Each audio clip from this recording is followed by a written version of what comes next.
If you want this podcast free of ads, follow us now on patreon.com/David McWilliams. What in the world is happening on Wall Street? Economic indicators. Who knows where this is going to end up? To understand the economy, you have to understand human nature. This podcast is powered by Acast. How are you doing there? John and I are just giggling about school days, pretending to be sick. By the way, he's just fessed up to me now after all these years that I was always intrigued at how ill. We were talking about families and COVID and who has it and who has it. As far as I can see, everyone has the bloody thing at this stage, or everyone has somebody who has it. Yeah. But I was just mentioning to John, it's unusual your family don't have it because you were a very sickly child. Yes, we were actually a very healthy family. Right. It's just that I was a good spoofer. You were a very good spoofer. I hated school. I really, really hated school. And it was the thoughts of going into school. Do you know what really annoyed me was going to school? Because John lived opposite me and I'd be schlepping into school in the dark, cold, on a bicycle. And I'd look up at John's window and the blinds would be drawn. There was no evidence. I'd be rolling over. No evidence. I'd say, you fucker. He was the king of the sore throat. I see at 4 o'clock. Exactly. Anyway, how you doing there? It's podcast time. Reminiscing and all that malarkey. What's the crack, John? Divil a bit. I'm actually as stiff as a board. I've been... In a good way or a bad way? In the right places or the wrong places? It's your Brokeback Mountain introduction. I was at the gym for 4 days in a row this week. Oh, wow. Yeah, I hit it big time. Wow. And... rippling is he in front of me. Am I feeling it? Jesus. 4 nights in a row. Yeah. You know, because base camp and all. Oh, you and your bloody... I told you I'm afraid of heights. And are you pumping iron? Are you boxing? Boxing. You know the pads. Boxing and weights and strength and conditioning days. Strength and conditioning. That's what it is. And, I'm well conditioned at this stage. You're stiff as a board. Can you walk? Yeah. I know. I'm all right. But I need to up the game a little bit. Stop the Harrys. Give up the smokes. I will. Sure, I have to. You have to. I have to. You've been saying that since you were roaring, I'll see you at 4 o'clock at the age of 40. I'll see you at 4 o'clock for a smoke. How have you been? I'm good. I'm in great form. I'm in flying form. I'm thinking about, if you're listening to the radio, which I'm not doing a huge amount of now because it's kind of annoying me, but if you're reading around, what you will hear in Ireland is the opening salvos, distant salvos of an election campaign. I know it sounds really weird. I know it's at least 2 years away. Yeah. But you can hear they're kind of positioning themselves and there's all sorts of things. And so I'm looking at this, and what's fascinating for me is that if you were reading or listening or following the commentariat, you'd get this perception that the coming battle in Ireland, the next election, and therefore the way in which politics and economics is lining up is a kind of a pretty much a straightforward left versus right. It's an ideological battle. Sinn Féin are saying we're going to go left, Fine Gael are saying we're going to go right, and all the various other satellite parties. It's weird to say that they're satellite parties, but they kind of are now intellectually. Satellite parties of those two big parties are kind of aligning themselves in the shadow of that particular frame. And then I thought to myself, is that the way it's going to be? So the battle lines are drawn. Look, there's two types of Irish people. There are workers, people who depend on wages for their income. Mm-hmm. So they're labour for their income. And there are capitalists, people who depend on rents, dividends, or asset price inflation for their income, right? Yeah. So in parentheses, this is the way in which certain parties are trying to frame this election. And I'm thinking, is that actually a fairly good and accurate picture of the society? Or is the society a little bit different? I mean, is the society one bunch of workers, one bunch of capitalists, and always and every time their interests are aggressively in contradiction with each other? So if the workers win, the capitalists lose, and the capitalists win, the workers lose. Because if you're listening, particularly when people get a little bit more shrill about these things, that's the way it's portrayed. And then if you actually look at the data for Ireland, the dirty little secret is that most Irish people are capitalists sometimes and workers other times. And they're both the same person. Yeah. So there's no kind of hard left Or hard right. or hard right, or it's kind of pastel kind of red. It's pastel. Oh, I love that. It's kind of pastel. Yeah, it's just, and a pastel blue then on the other side. it's all pastel. It's all pastel. No, but look, if you look at this idea, you know, so for example, most Irish people, as I said, own their own home, right? Yeah. 70% of Irish people own their home. I'm going to give you some statistics about home ownership in the pandemic later on. The pandemic, exactly. But most Irish people own their own home. So that means that most Irish people, whether we like it or not, have a vested interest in rising asset prices. Sure. Yet those same Irish people go out to work. So they're workers as well. So you think that's one thing. Most Irish people have a pension. 60% of Irish people have a pension in the private sector, right? 40% in the public sector, and everybody has a state pension. Now you think, where does the income from those pensions come from? And the income comes from investment funds, whether it's the state via the NTMA investing or whether it's the private sector. And what are they buying? They're buying companies. And what are those companies trading on? They're trading on profits. So ultimately, everybody who has a pension is also a worker and a capitalist. So again, this idea that we will have a system that attacks corporations simply to reflect the interests of workers is an entirely fictitious and fallacious way of looking at things, because not only do people own their own houses and they want increases in house prices, they have their own pensions, and they're all linked to the flow of income that is profit. So what I'm saying is it's all really, really mixed up, you know? Do you know, this takes me back to when you mentioned about the bondholders. Oh, in the pensions, because pensions would be bonds and they'd be stocks. It takes me back to the great crash of 2008 when the rallying cry was always, burn the bondholders. But of course, that was burning our own pensions, really. Actually, in this instance, it wasn't. Like, I take your point that in general, if you're going to attack bondholders, so bondholders are only, it's a makey-uppy word for people who lend money. Right? Yeah. So if you take a bank, right? The weirdest thing about the burn the bondholders was the Irish banks had gone bust. So the people who actually lent to them, the bondholders, had also, in most cases, the people I spoke to in London at the time and New York, they'd all assumed that they wouldn't get paid. These are the big institutions. Yeah, they said, oh, well, you know, because the thing about investing, and this is where our Bitcoiners don't seem to understand things, you get things right, you get things wrong. It's not a cult. You know, it's not a belief system. Yeah. You know, what you hear is when you hear people bragging about how well they've done in housing or whatever, they never tell you how shite they've done elsewhere. Everyone loses. I mean, that's the whole idea is you lose, you win, and you hope to God you win a little bit more than you lose. That's the way, right? Now, this idea, and the bondholders were people who lent money. So basically what happened to the Irish banks is the following. The Irish banks ran out of deposits, very briefly. Ran out of deposits in 2003, right? So they were lending so much money that they couldn't get in enough money to lend more. Right. So they ran out of our deposits. They said, oh, shite, where are we going to get money? We'll issue IOUs to the rest of the world, right? Yeah. So Anglo-Irish Bank, this is actually what happened, right? So they go out and all these people, so Anglo-Irish Bank go out and they say, we'll give you a 6% coupon, i.e. 6% rate of interest if you give us $100 million. And we'll give you a little piece of paper so we owe you money. So therefore now you're a bondholder. Right? That's a bondholder, right? Those people lent money to Anglo-Irish Bank. They had all walked away from the table.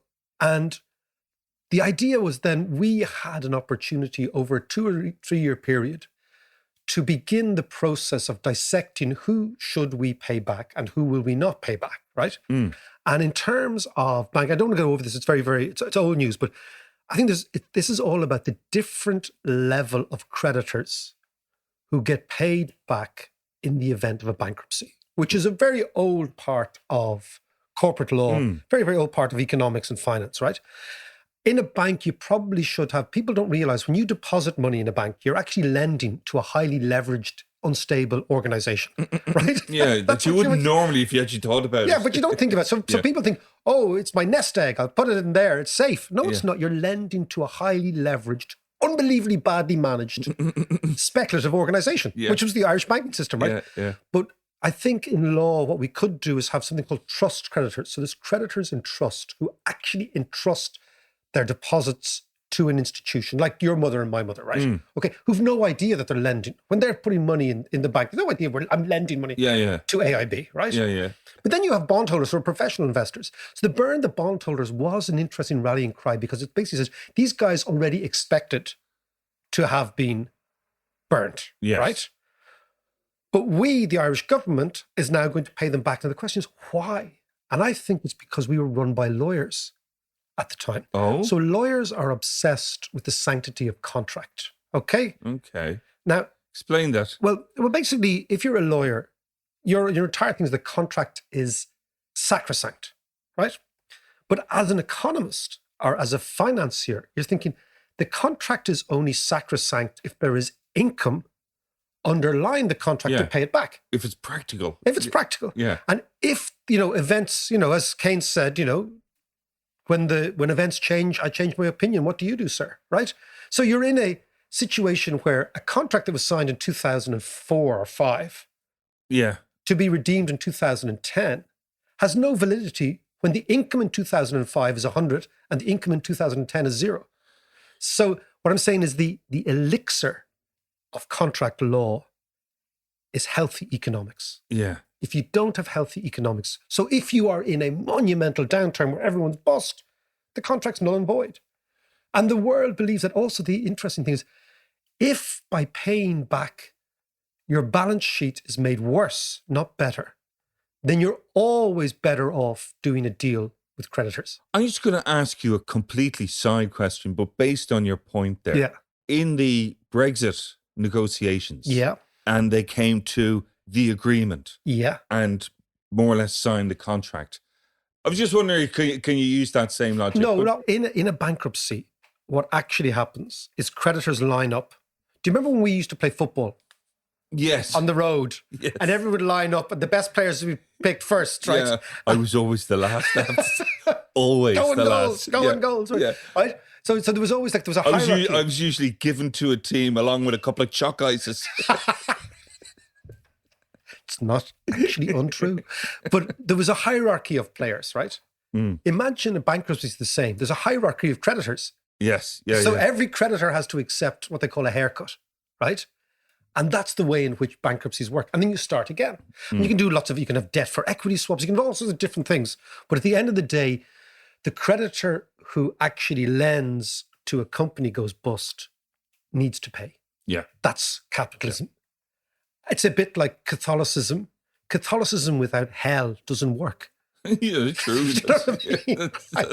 Because then it's not Catholicism, right? And we're full of it this morning. But did they get rid of purgatory quite recently? Got rid of limbo. And limbo. No, I think purgatory's still knocking around. Oh, is it? Oh, I'm not right. too sure. Well, limbo's gone. Yeah. So there's a bit of a stick there. Limbo, I think purgatory, yeah. Well, we could go back to Dante. Purgatorio. No, let's move Purgatorio. on. Let's move on.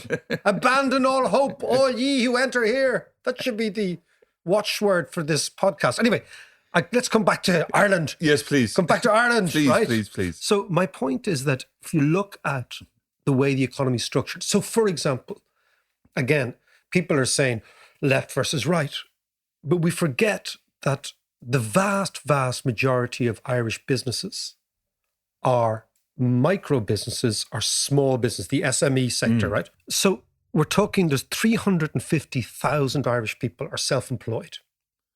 That means they're workers and capitalists at the same time. Yes. Right? Yeah. And then in the small business sector, which you and I have worked in, for the last, nearly 2 decades, most companies are what they call micro companies, or SMEs. That's 98% of companies. And they're defined by companies that have fewer than 50 employees, right? But there are over 270,000 of these companies. So what you see is a huge amount of Irish people are involved in the market economy and probably involved in the state economy at the same time. Right. If you look at most Irish families, you'll have some in the public sector, some in the private sector. That's the way things work. There's no great division. But also if you look at, John, one of the biggest and most interesting statistics in the last 2 weeks has been the huge increase in corporation tax. Yes. And it kind of came out of the blue. It's really fascinating. Last year, Ireland raised 15.3 billion euros in corporation tax. That is twice the amount we raised in 2017. Yeah. So in 4 years, it's doubled, right? Now, this is an extraordinary figure, and 70% of this tax comes from large multinationals. The large multinationals that the left wing say are awful and tax cheating and they're terrible and they besmirch us and whatever, but they're paying tax. And that tax is equivalent to more than 3,000 euros per head of population for man, woman and child here. 3,000 euros per head every year is being paid for every single citizen, right? Ireland has got twice as much corporation tax per head as the next highest country in terms of corporation tax in Europe, which is Luxembourg. So what we're having is, so again, what I say is, if you take the left-wing argument, you say, oh, multinationals are all wrong, then you say, well, okay, but are you happy to forego this huge tax? And as I argued... Which will pay for our pensions. Which will pay for everything. It'll pay for our roads, it'll pay for our COVID payments, it'll pay for everything, right? As I argued, remember a few months ago, Ireland has nothing to fear about this increase in corporation tax. In fact, we'll get more money by going to 15. Because you know the way, this idea of, is there life after 12 and a half, right? Yeah. And this idea, and then there's all people say, oh, they'll all pull out, blah, blah, blah. And remember I was saying about 6 months, no, they won't. They'll keep going. We'll actually make more money. And then the question is, not just ideologically, the question is this permanent? Are we seeing some change? Because the general view has always been in Ireland that one day we will wake up and the multinationals will have left and we'll have no domestic industry. Yeah. Do you know, that's a view. Yeah. But it's always... Yeah, I'm curious, like, is this a spike? Because it is such a massive jump that it took us by surprise. A very pleasant, happy surprise. It's very happy. It's waking up in the morning with more money in your pocket than when you went home after the night in the pub. Then you'd begin to wonder, what did I get up to last night? Yeah. What was I paid for? And that, for men of our age, would demand many hours of reflection and solitude in the back garden, talking only to the domestic animals in the house, right? To what As you have the jitters. Yeah. But there is an argument, and I think we'll have a podcast on it in a little while, which may say that, is this permanent? Are we seeing a change in the structure of our economy as we move to an exporter of digital services, which means that the tax revenue rises dramatically because we happen to be in the right place at the right time? Yep. But be that as it may, you know, when people say, oh, you have to discount multinationals in Ireland when you're talking about GDP. No, you don't. The money is real. It's real tax revenue. Yeah. It comes into real pockets. It creates real infrastructure. It builds real hospitals. It builds real schools. It builds real roads. It's real, right? Yes. It's not fictitious. This idea of leprechaun economics is all very interesting. It sounds great. That was Krugman. But the suggestion is that the money isn't real. Yeah. Yes, it's real. It's in somebody's pocket, therefore it's real. So I think there's something very interesting. But to come back to our intellectual argument, it means that standing and saying corporations are bad and we're going to be a left-wing country, you need, therefore, to factor in, where are we going to get all this extra money? And if it's an ideologically problematic area, that's fine if that's what you want, but what are you going to replace it with? Yeah. And I'm not seeing anything over the horizon. There's no cavalry coming over the horizon saying we're going to save you. This is our economic model, and we just have to accept that it's been extremely positive. Is there any true left-wing country left in the world? Our true right-wing country, that's the interesting thing. I think there's plenty of right-wingers. Not really, though. Like, there's, you know, the kind of Fox News right-wing, which says that, you know, if but the Hungaries and of this world. Hungary's a left-wing country. I mean, they've right-wing cultural policies, or they have very, very anti-progressive cultural policies.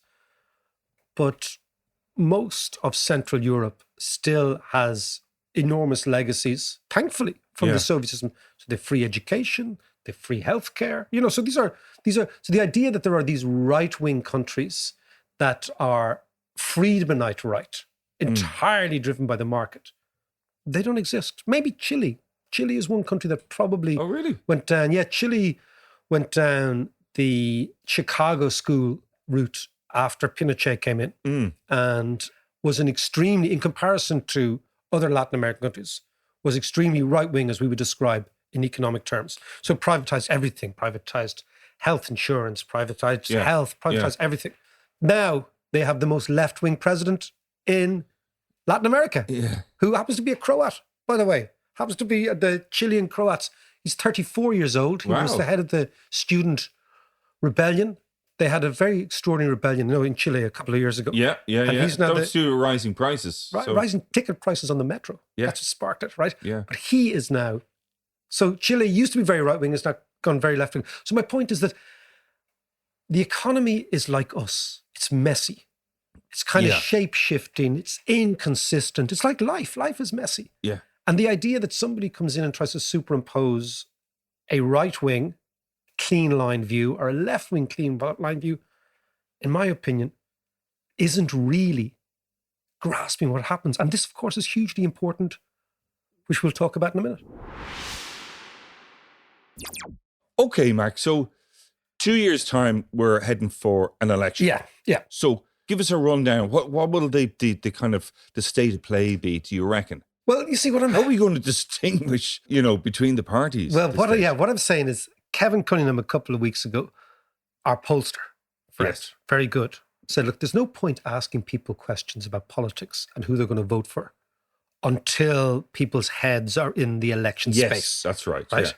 And what he was saying is that, then lots and lots of extreme positions, or rather radical positions, will merge into some sort of central consensus. Yeah. And what I'm saying is he's right in terms of people's heads, but the forces that were propelling people into the center are these forces, that people are neither workers nor capitalists. They're a little mix of all. So if you think, for example, 70% of Irish people own their own home, that'll be a huge issue. Only 50% of Germans own their own home, which means that already you have a totally different cohort of population interested in home ownership and assets and all that sort of stuff, right? If you look at, for example, the middle of the middle class in Ireland, right? So if you take what statisticians call the deciles, right, the various different tenths of the population, if you take the 4th to 7th decile of our population, right, which is basically the people more or less in the middle, what you see in terms of wealth is that 73% of their wealth comes from housing. So again, parties are going to be extremely careful. This is why Sinn Féin won't introduce a property tax. So they're a left-wing party. Which would be the obvious thing to do. obvious thing to do, because they're afraid of these people. They're afraid of alienating these people. So in a way, unless you're really radical and revolutionary, and our economic and political system doesn't lend itself to that, what you'll find is when the Shinners sit down, they'll be really cognizant of these figures. So they'll be looking at figures like this in about a year's time and saying, okay, we're a left-wing party. We should be increasing property tax, because property tax is really fair, because it actually taxes the most unproductive asset, property. It hits rich people most, because rich people have most property. Poor people don't have property, so they won't get taxed. Yeah. So it should be a really simple no-brainer. But what comes into the equation is those people between the 4th and 7th decile, which Sinn Féin needs to get, and they are the people that more than 70% of their wealth comes from their property. So Sinn Féin backs away from that. And this is what I'm saying. It's weird, it's messy, it's kind of promiscuous. There's nothing pure about the economy. I'll give you another statistic, right? Which again is interesting. Fine Gael say they're the party of business. Yeah. But when you look at the figures, 33% of Fine Gael voters are business owners. Okay. Do you know what the next highest proportion of business owners as a percentage of their electorate are? Tell me. Sinn Féin, the left-wing party. Right, okay. So small business votes Sinn Féin as well, right? Yeah. Interesting as well. On education, you'd always think that the more educated voter is a richer voter will vote more for the status quo or the right of the status quo because they've got more goodies, right? And again, you look at it, the party with the highest proportion of third level graduates voting for them is Fine Gael, right? Yeah. At 25%. But the next highest is Sinn Féin at 21%. Because that's all the young graduates. It's the younger graduates, right? And of course, the interesting thing is the party with the least graduates voting for them is Fianna Fáil. Right. So Fianna Fáil have the least educated cohort voting for them. And yet that was the party of Charlie Haughey, of business, of developers, of the bankers, of everything. So my point is that Ireland is, even when you look at Ireland as a small country, it's so completely mixed up. And therefore that very lack of clarity feeds into the rules don't apply. The rules don't apply. It's actually, as I was telling you years ago, when we were the Americans, the IMF had this thing called Article 4. And Article 4 is an IMF document that every year the IMF come to every country that's a member of the IMF and write up a report about the country. Right. And it's a bit like the Mormons coming. Right? Remember the Mormons when we were kids? They'd knock, these Americans would get buzz cuts and whatever. Yeah, right? they did. Yeah. And so what would happen was, when I was in the central bank years ago, like taking notes of these meetings, and the IMF arrived in, and it was a big, like, it was like the adults coming into the room, right? It was like, oh my God, put away the toys, right? And it's like Christmas tests. Exactly. It was like Christmas tests. Exactly. And the two IMF guys came in, and they're two Yanks, right? And they're going through all sorts of anomalies in the Irish economy, right? Because, for example, the Irish government was saying there's no tax evasion here. Yeah. This is the early 90s, right? Really? And yet, they said there's no tax evasion, yet they gave a tax amnesty and they got more money in than they never fucking believed. So it was really fun. And the two lads there are kind of... the two Yanks are saying... With the buzz cuts. With the buzz cuts. What the so hell? you've got no tax evasion, and yet when you actually give an amnesty, you get more money in than you ever imagined, right? It was like watching Narcos or something. It was like watching Pablo Escobar negotiating Gaviria, right? And one of the economists, the two Yanks are there taking notes, and I'm basically taking notes of notes, right? Yeah. And one of the older economists said to the two Yanks, gentlemen, I'd just like to explain one thing to you. The rules of economics stop in Holyhead.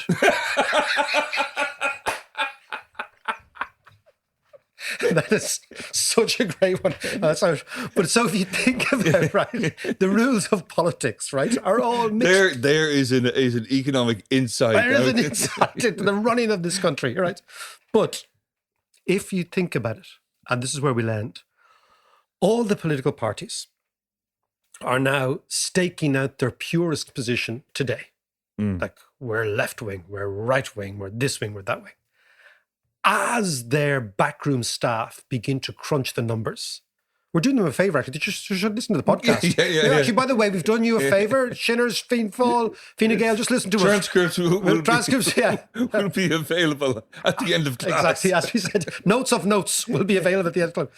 All of them will begin to look at these numbers and realise that in a PR system where every vote counts and transfers and preferences counts, people vote in a highly sophisticated and self-interested manner. Self-interested being the real key here. And therefore, parties, commentators, would-be advocates who would prefer the cleanliness of a left-right split are going to have to deal with the fact that the data show that Irish people can be capitalists at 12 and by 1:15 can be Marxists. And that's the story. Another added messiness and complication to it is our PR system. Well, we vote in preferences. Yeah, I know. But then, on the ballot paper, you have 10 preferences and people tend to use up all 10, which makes it even more complicated and diluted in many ways. It makes it diluted, but I think we suffer from living in the shadow of the UK.